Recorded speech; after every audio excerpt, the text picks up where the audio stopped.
అండి అందరికీ మా మధ్య వాళ్ళ పాప బర్త్డే అనేసి మేమైతే షాపింగ్కి అయితే వచ్చేసాము. బజ్జీకేసి మేము డైరెక్ట్గా ఇటే వచ్చేసాము. ఇంకా వాళ్ళు కూడా ఇటే వస్తాము అని అన్నారు. సరేలే అని అందరం అయితే ఇక్కడ షాపింగ్ మాల్లో అయితే కలిసాము. పిల్లలిద్దరిని అయితే వీళ్ళకి అప్పచెప్పేసి నేను హర్షిత అయితే ఇంకా షాపింగ్ అయితే స్టార్ట్ చేసాము. ఫస్ట్ ఫ్లోర్లో అయితే ఇంకా ఇటు సైడ్ అయితే బ్యాంగిల్స్ అండ్ ఆర్నమెంట్స్ అయితే ఉన్నాయి. చూడండి ఎంత బాగున్నాయో. ఇక్కడైతే పాపడి బిళ్ళలు అయితే ఉన్నాయి. మొత్తం సీజర్స్కి చాలా బాగున్నాయి. అసలు అయితే బాగా నచ్చింది నాకైతే. ఇంకా లాకెట్స్ చూడండి ఎంత బాగున్నాయో. లాకెట్, చెంపచవరాలు అండ్ ఇంకా హారం సెట్లు ఉన్నాయి, నెక్ సెట్స్ ఉన్నాయి. అసలు ఎంత బాగున్నాయి. నల్లపూసలు కూడా చూడండి మొత్తం చాలా బాగున్నాయి. నాకైతే కాస్ట్ కూడా చాలా రీజనబుల్గా అనిపించింది. అంటే నేనైతే జనరల్గా షాపింగ్ మాల్లో అయితే చాలా ఎక్కువ కాస్ట్ ఉంటాయని నేనైతే ఎక్స్పెక్ట్ చేశాను. కానీ ఇక్కడికి వస్తే అయితే నాకైతే చాలా రీజనబుల్గా అనిపించినాయి కాస్ట్ కూడా. ఇంకా నేను హర్షిత ఇంకా అయితే మా షాపింగ్ అయితే అయిపోయింది. బ్యాంగిల్స్ అండ్ నెక్ సెట్ ఏమో తీసుకున్నాము మేమైతే.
నందనా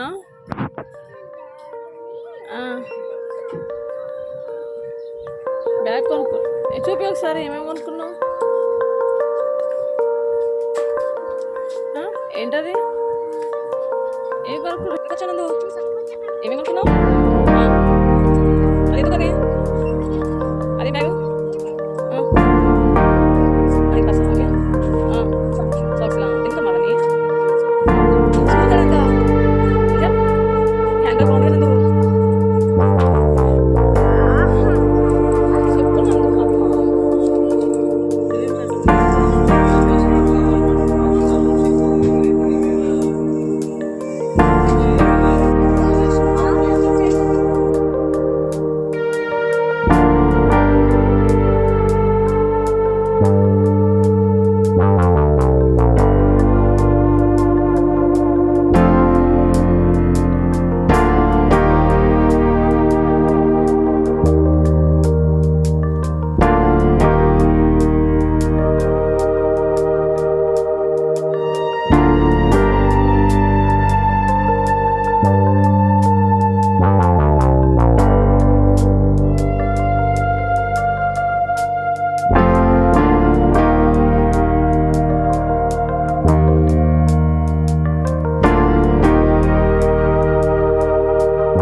ఈ వీడియో కనుక మీకు నచ్చినట్లయితే please like subscribe Nandu Nandana channel. Thank you for watching.